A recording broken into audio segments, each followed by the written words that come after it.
Hey guys, what's going on? We're back with another Destiny 2 video. And today, Bungie is they're just collecting more W's. And it does feel like ever since we had those layoffs, which honestly seems like forever ago at this point, because it was just on the daily, right? There was something bad happening within the community or within Bungie. And now it seems like everything coming out about the final shape is just getting better and better. And it only continues with this week's TWID. So, power is completely changing in Destiny, the final shape. Like, it's going to be wildly different. We already know that the fire team power will now be displayed as well. And the person with the highest power will be like the fire team leader, in a sense. So that means if someone's, I'll try to put this image that Bungie left in the TWID, but if someone is 2000 light, which is the pinnacle cap for the final shape, that means people who are below that will automatically be brought up to that level. Or sorry, it'll be just 5 below that person's power. So in this image you see Soyuz, I don't know how to say that, and then you see Orcs, Bungie, Rook, Bungie.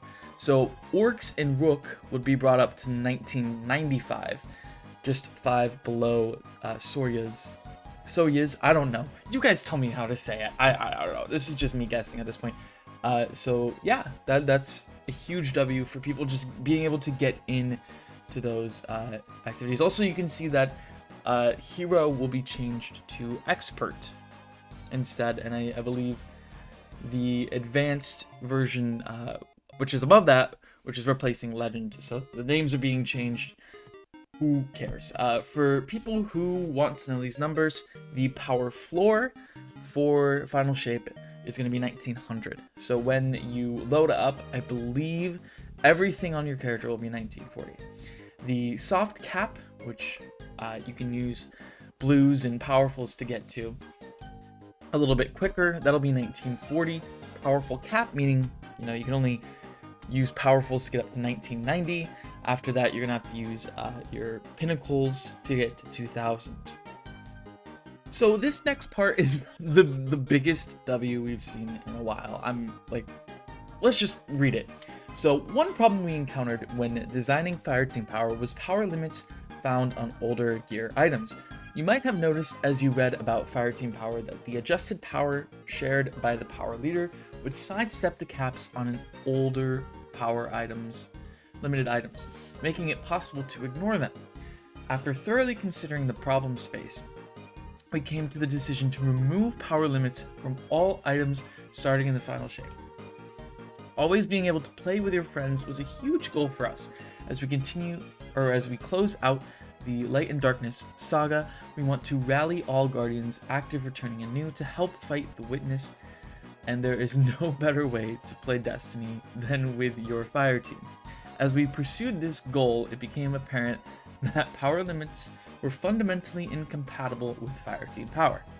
We understand that many old power limited items have been dismantled by this point, and we regret that we have no recovery mechanism for these going forward. We intend to reintroduce sources for most or all of these, updated to modern Destiny sandbox standards with added properties such as origin traits and build crafting perks, as we have started to do with the Brave Arsenal in Destiny 2 Into the Light.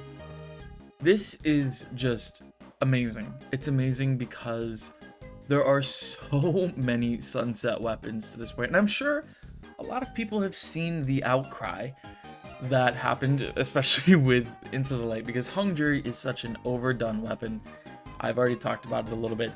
And there are so many other weapons that Bungie could have chose to come back. Forbearance as well as Succession are guns that you can still get in the game with new perks and stuff that you can use for build crafting. So also bringing those back was kind of like a head scratch moment for people, like why wouldn't you do a Kindled Orchid or Martyr's Retribution or literally anything else, right?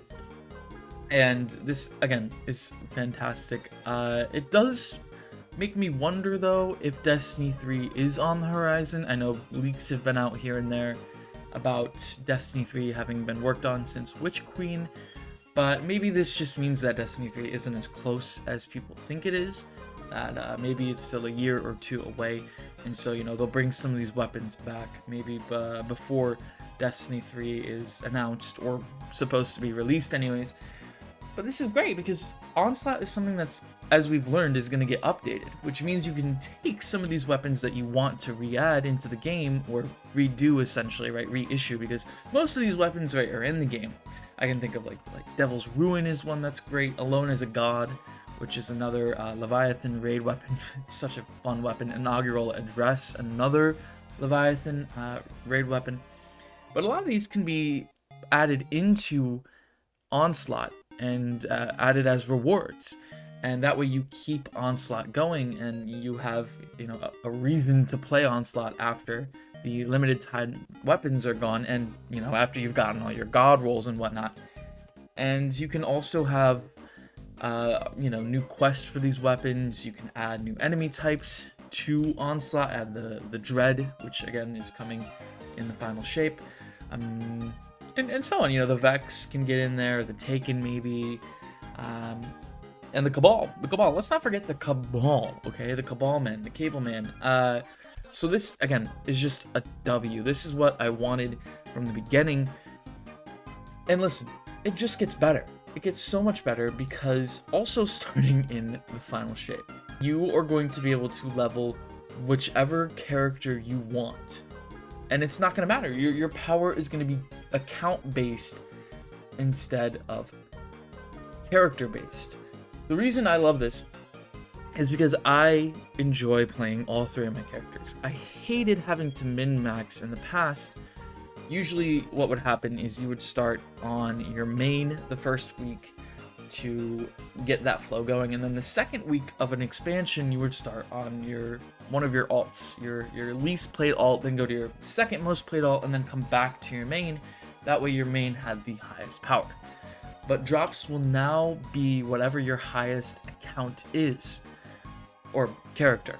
So again, power is to be thought more of an account-wide thing, which is just a W for day one stuff and raid day one stuff, because it means that you can switch and play on whatever character you want day one, and you don't have to worry about not having your Warlock leveled if your team needs a well instead of a tether, or not having your Titan leveled when you need a Strand Titan instead of a Stasis Warlock. Again, W on W on W. Another thing that is a fan-desired activity. There is a new game mode being tested in Crucible Labs called Hardware Supremacy. No abilities. You can only use your basic jumps, your basic powered jumps. You can still get heavy and special ammo, but again, it is only gunplay that you can kill people with. You do have to collect crests and whatnot. I, for one, am excited to try this out, because yes, there are some unbalanced guns here and there, but overall the sandbox is in a pretty good place right now. So this game mode should feel really, really, really nice. Also, just an FYI, this next Iron Banner will be the final one of the Season of the Witch. So make sure you get any and everything you wanted. I know I made my multi-mock video, how hard it was to get that. Hopefully Iron Banner is something that also gets some attention in terms of awards, because that's maybe one thing that just, it sucks to try and get a weapon to drop. So yeah, try to get your Tusk of the Boar and your multi-mock before that goes away. I just have to say, thank God that someone at Bungie has the balls to listen to the community, because I don't know, maybe D1 was different in how it worked. It kind of wasn't, you know, we were kind of not listened to either, and it wasn't until the end of Destiny 1's lifespan that everything seemed to come together. And that's why people are theorizing that maybe this is the end of Destiny 2's lifespan, because, you know, we're getting everything we asked for. It seems like the power scaling and the power creep is just off the charts right now, or it's going to be with Prismatic and some of these weapons we're going to be getting. And it's exciting because, you know, to feel powerful, because our characters have all these accolades in the universe throughout the years we've been playing with them. So we should feel powerful. We should have really awesome things at our disposal. And we do, and that's great. And I think adding to it, having all these game modes and bringing all these weapons back and really paying attention to the quality of life things, like power level and leveling, right? That just make things so much more difficult, not only for the average player, but also for people who play every single day, because overall leveling isn't that big of a deal. I mean, for the most part, people who play the game a lot, you're bounty prepping, and for people who maybe are playing more casually, they don't give a crap. They're just like, whatever, if I don't raid week 1, I don't care, I'll LFG it somewhere down the road. So, this is just a big W for people who want to do that day 1 raid, and it allows it to be a little bit easier for people who maybe aren't used to doing that. One last thing for you people who are day 1 raiding, trying to, there's a change to artifact bonus power. So the way you earn bonus power from the seasonal artifact is staying the same at its core, but we've rebalanced it to better offer a meaningful and rewarding progression given other upcoming changes. With the additional time offered by each episode, we've increased the number of weeks with seasonal challenges, and they will also be receiving a buff to their XP rewards. Given this, we needed to make some adjustments to the XP requirements for artifact bonus power levels. Say that 5 times fast. Our goals for the rebalancing were that actively engaged players could attain similar artifact levels achieved by the end of an episode, and that artifact power remains a rewarding pursuit throughout.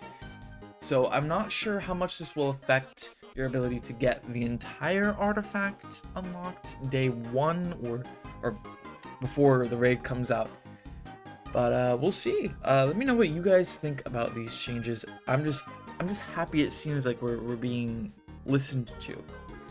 And I tweeted this out and I was like, man, I would really love to see a live action Final Shape trailer, because we haven't gotten a live action trailer in so long.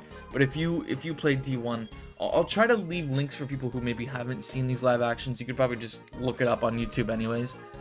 But they were just, it was always like a Led Zeppelin song, and you had these cheesy one-liners, and I know it's kind of like cringe, but I think they could update it and make it a little bit better, and especially with Sony at their disposal, their resources at their disposal, it's definitely something they could do and make it look awesome, I think anyways.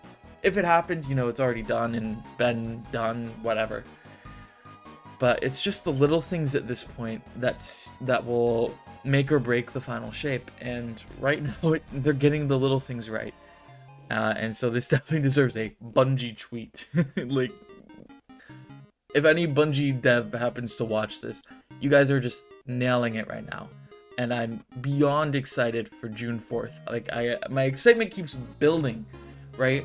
And part of me is like, I want to go play other games before June 4th so that I can, completely unveil myself, no pun intended, to the final shape and just be an absolute gremlin the first week or two. The other part of me is like, I don't want to put Destiny down right now, because the more I play it, the more excited I get. And that's just how you've been hooked, you've been reeled back in. And it's exciting. It feels like Taken King era hype levels, or even high, like Witch Queen, like maybe it's like the Destiny 2 equivalent of what I feel, but higher than that. Again, we'll just have to wait and see how everything unfolds, because there's still a lot of time in between now and then, and so on. But yeah. Anyways, like the video if you enjoyed. Again, comment what you guys are thinking about everything. I'm excited to hear your thoughts. And subscribe if you haven't already. I would really appreciate it. But as always, again, thanks for watching, and I'll see you in the next one.